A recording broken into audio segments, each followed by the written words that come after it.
Let's just reach our hand towards Rosie and we'll pray for her.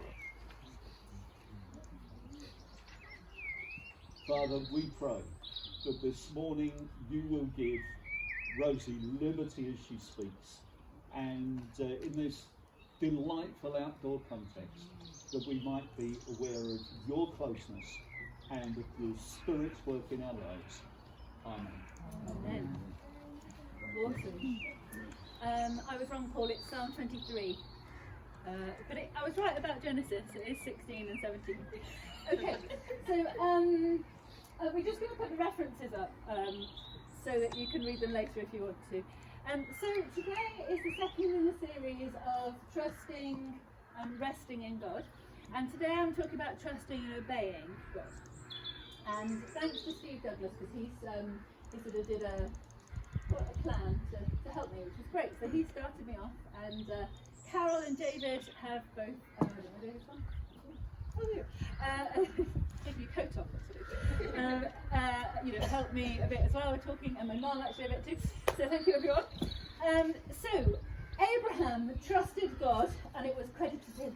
That's a hard word to say. Credited to him as righteousness. God said to Abraham, when he was still called Abram, leave your father's household, go to a far off place you've never heard of before, and I'll be with you and I'll bless you. And he did, so he obeyed God. And then when he was an old man and he still didn't have any children, he said to God, and this is in Genesis 16 and 17, when I die, my servant is going to inherit all these blessings you've blessed me with. So what was the point of that? You should have given me children. Kind of that was what he was saying to God. If I don't have a child, my own child to inherit this, what's the point of being blessed? God said to him, I will give you a child. In fact, I will make your descendants more numerous than the stars in the sky and the sand by the seaside. And Abraham trusted him for about 5 years. And after 5 years, still nothing had happened. And so he and his wife made up their own idea about how God would give them a child. And he made a baby with her servant. And that was not God's plan. That was them making up their own ideas about how to fulfill God's plan. Yeah? They were not being obedient at that point. And what happens is there are consequences. When I was growing up, when I was a teenager particularly, my dad had lots of stock phrases. You probably know some of his stock phrases. What does he say when you ask him how he is? You're not allowed to ask. but Isabella. Fit well, happy, full, radiant. And Lying like a cheap rock. Yeah. When I was a teenager and I asked Dad, can I do such and such? He'd say, you can do anything you like. All you have to deal with is the consequences. Which is very true when you're making big life decisions. That's fine. But when you're a teenager and you're just trying to organise your diary, it's not much use. So this is why my sister and I, if we wanted a sensible answer, we'd ask Mum. But Abraham was in the same situation. He could do anything he liked. All he had to deal with is the consequences. And the consequences were, first of all, a breakdown in relationship between Sarah and the servant, whose name I can't remember right now. Hagar, thank you. Breakdown in relationship there, and they were mean to each other, so much so that Hagar ran away when she was pregnant. And then another consequence was that Ishmael was born.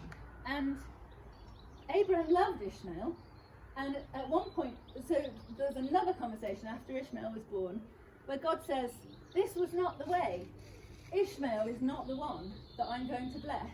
You're going to have another son with Sarah, or Sari, whatever her name was. And Abraham loved Ishmael by then, and said, but what about Ishmael? Can't he have something?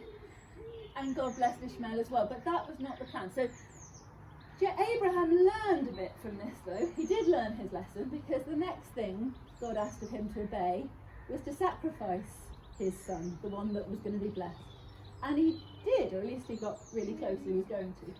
So Abraham at least did learn some lessons about obeying. So there are consequences. We remember that there is also grace, and in that story where God is gracious to Ishmael, God still has grace when we mess up. Let's have a bit of interaction. What things do we need to be obeying God about? Wave at me or shout out. What sort of things? The commandments. Well, yeah, what's he commanded us to do, John? Think, just say one. Don't kill someone. Okay, do not kill. Hands up if you've ever killed anyone. Okay, no, so that's an easy one. That's a relatively easy one, isn't it? Okay, anyone else? Love your neighbour. Love your neighbour. And in fact, what did Jesus say? The two most important commandments are love God with all your heart and soul and mind and strength, and love your neighbour as you love yourself, isn't it? Really important. Okay, good. What else? Do not Any other commit adultery. areas? Pardon? Do not commit adultery. Okay, adultery. I'm not going to ask about that one. I don't want to know. Anyone else? Something else where you have to obey regularly? Something you find yourself obeying regularly. Toby? Don't steal. Good. Yeah. Another, you've done one. Anyone else? Come on. Oh, I must be done something. Honour your father and mother. Yes. Am I succeeding? Oh, that's there. That's all right. Okay, good. What about the area of money? So, what are we told to do with our money? Pardon? Don't love money. Don't love it. Very good. Ooh, I'm proud of him. Anything else? What are we told to do with our money?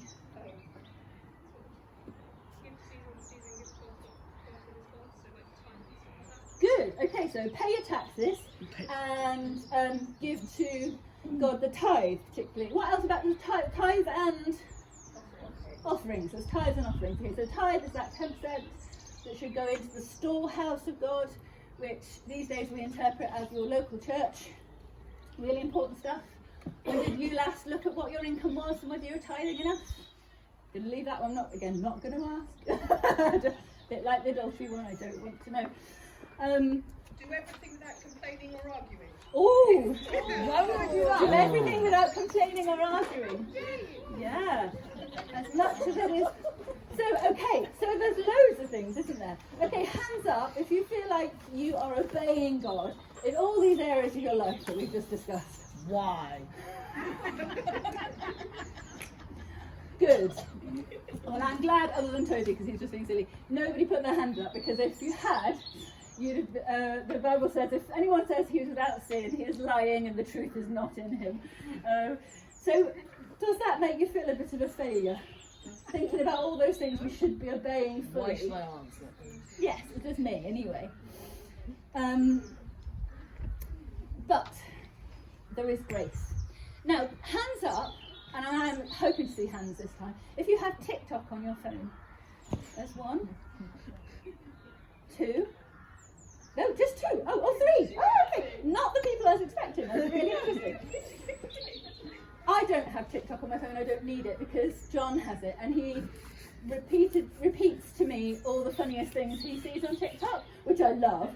A year or 2 ago, must be at least 2 now, there was a brilliant joke that we really enjoyed, which goes, woman's place is in the kitchen.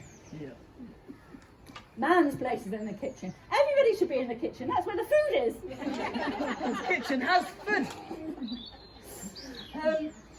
And we need to think about that when we're approaching the subject of grace. Oh, no, sorry, not of grace.